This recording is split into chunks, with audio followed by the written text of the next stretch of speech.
Cerita dalam bahasa Indonesia. Bunga Mawar dan Bunga Forget Me Not. Suatu ketika dalam badai November yang dingin, ketika segalanya tampak sedih, seorang gadis pesuru dengan kotak di tangan kirinya dan payung besar yang rusak di tangan kanannya berjalan dengan susah payah ke seberang jalan. Namanya Lizzie. Hampir sampai. Tiba-tiba, embusan angin yang kencang membalikan payung tuanya dengan keras. Oh, tidak. Lizzie yang malang ingin duduk di tengah hujan dan menangis, tetapi tidak ada waktu untuk menangis. Jadi, sambil menyeret payungnya yang rusak itu, dia membentangkan syalnya di atas kotak dan bergegas menyusuri jalan yang lebar. Ketika Lizzie sampai di rumah tempat dia akan mengantar topi bagus di dalam kotak, dia menghela napas panjang. Ya, aku membawa topi yang akan dicoba oleh Nona Belle. Masuklah. Tunggu di sini, akan kubawa ke Nona Belle. Lizzie duduk di ruang tamu, senang bisa menghangatkan kakinya.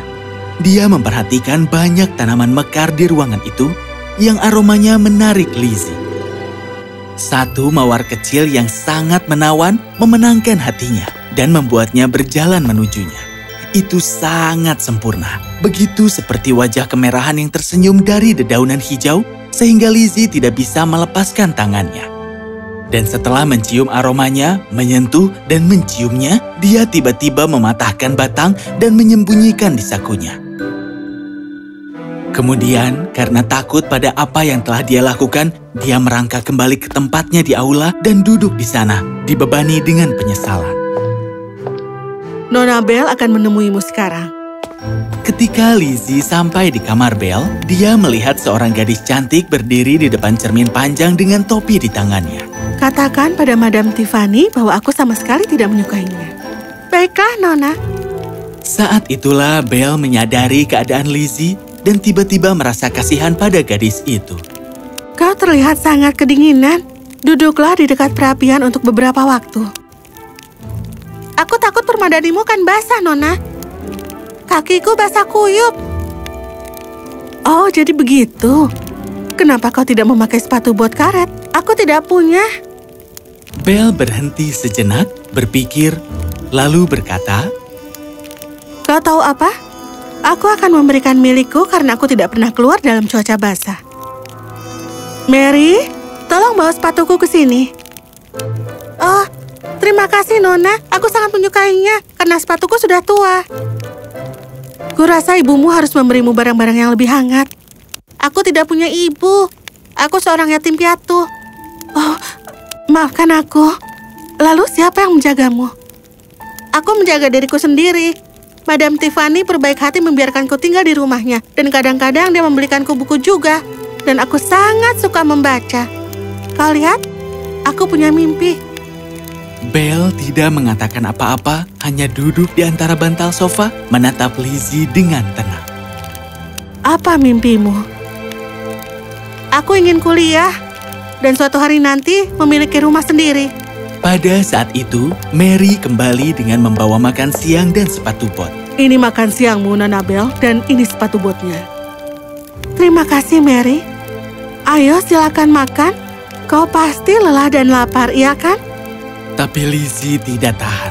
Menutupi wajahnya, dia mulai menangis. Karena kebaikan merobek hatinya dan membuat beban bunga yang telah dia curi terlalu berat untuk dipikul. Apa yang terjadi? Apa aku bersikap kasar? Tidak, kau sangat baik. Akulah yang tidak berbuat baik padamu. Dan kemudian, mengambil mawar yang patah, dia mengakui kesalahannya dengan banyak air mata. Oh, sudahlah, jangan terlalu memikirkan hal kecil seperti itu. Aku akan memberimu mawar sebanyak yang kau mau, karena aku tahu kau adalah gadis yang baik. Terima kasih. Biarkan aku pergi mengambil bunganya, sementara itu masukkan kue dan biskuit sebanyak yang kau suka dalam sakumu. Ketika Belle kembali dengan membawa segenggam mawar, dia menemukan Lizzie sedang asik makan kue bolu, seakan seperti mimpi yang menjadi kenyataan. Ini, ambillah untukmu. Mereka sangat indah. Aku akan mengambil topi itu, kau tidak usah mengkhawatirkannya. Aku harap mimpimu bisa terwujud, tapi maaf, sekarang aku harus pergi. Aku harus bersiap-siap untuk kelas dansaku. Dan jangan lupa pakai sepatu botnya ya. Terima kasih, kau adalah yang paling baik. Tidak apa-apa. Hujan turun, angin bertiup. Burung pipit di pagar berkicau seakan mengejek. Karena Lizzie yang bahagia, tertatih-tatih dengan sepatu bot besar, matanya menatap penuh cinta pada buket cerah yang merupakan hartanya pada saat itu. Saat itu Lizzie tidak tahu bahwa Mawar akan mengubah hidupnya selamanya. 10 tahun kemudian.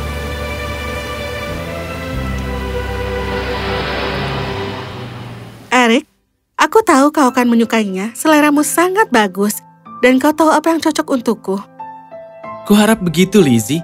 Karena mereka mengatakan bahwa gaun pesta pertama seorang gadis adalah urusan penting. Terutama saat acara itu diadakan untuk menghormati pelukis terkenal Nona Lizzie Barron. Dan minggu depan, Nona Lizzie Barron akan memberi rumah impiannya di Camberley. Oh, Eric, aku telah menabung setiap sen dari lukisanku untuk membeli rumah itu. Aku sangat senang. Kau pantas mendapatkannya, Lizzie. Lizzie berdiri dengan tangan terkatup, mata bersemangat, dan bibir terbuka di depan gaun seperti yang bersalju yang akhirnya dengan anggun terangkat ke tempat tidurnya. Kemudian, saat Telia, sang pelayan, menunjukkan keindahan gaun itu dan mengatur gaun itu dengan efek terbaik, Lizzie menangis senang. Oh, betapa menakjubkannya. Lalu kemudian Telia menjerit dan mulai mencari dengan liar di dalam kotak dan berteriak dengan keras. Ah, ya ampun, Nyonya. Karangan bunganya tidak ada. Oh tidak, gaun tanpa karangan bunga tidak akan ada artinya. Kenapa kau tidak memakai yang alami saja? Tidak mungkin membuat karangan bunga yang cocok dengan gaun itu dalam 1 hari. Mari kita jelajahi kota sampai kita menemukan beberapa.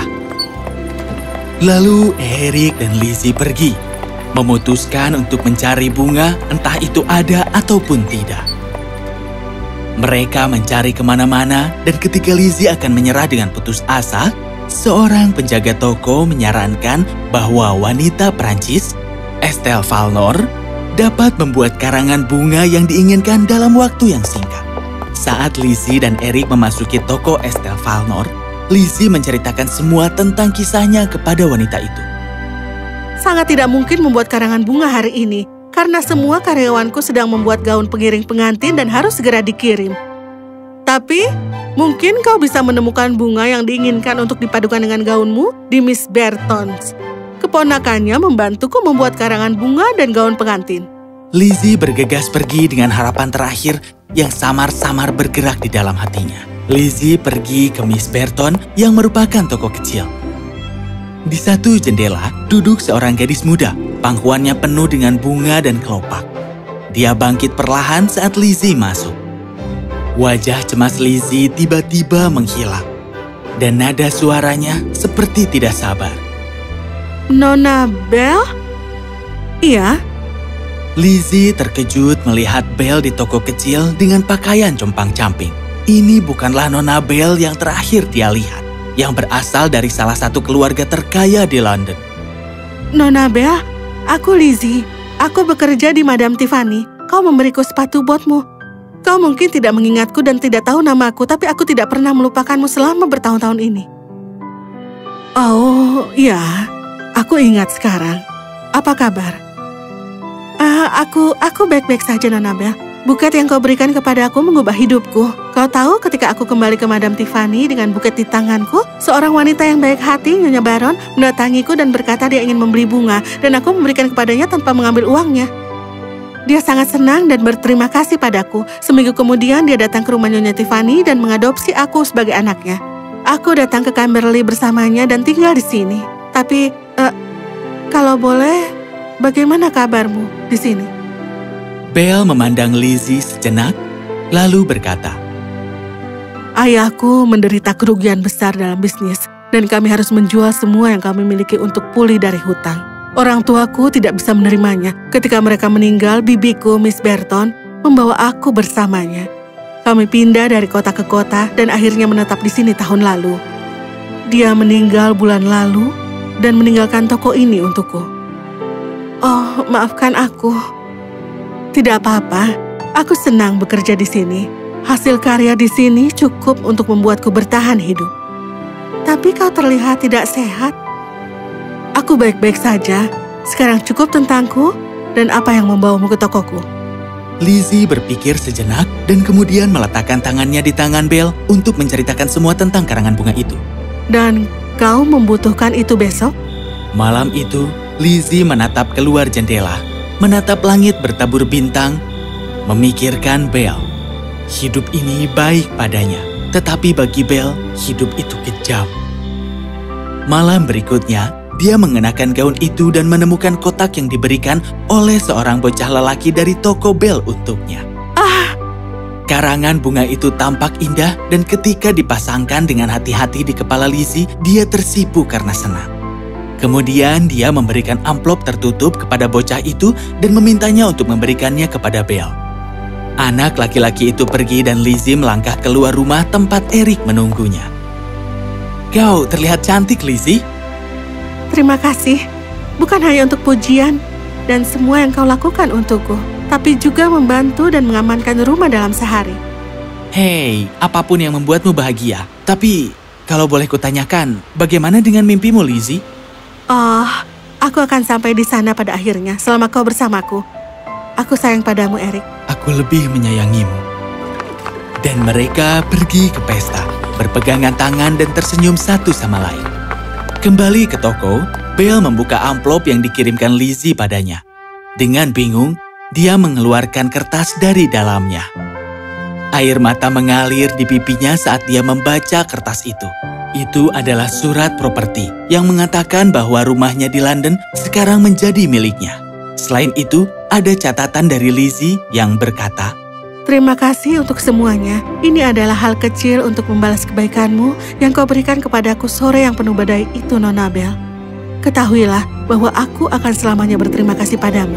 Oh ya, karangan bungamu itu sangat sempurna. Memeluk kertas di dadanya, Belle menangis dengan mata tertutup rapat. Di dunia di mana dia mengira dia sendirian, perbuatan kecil dari masa lalunya kembali kepadanya sebagai berkah.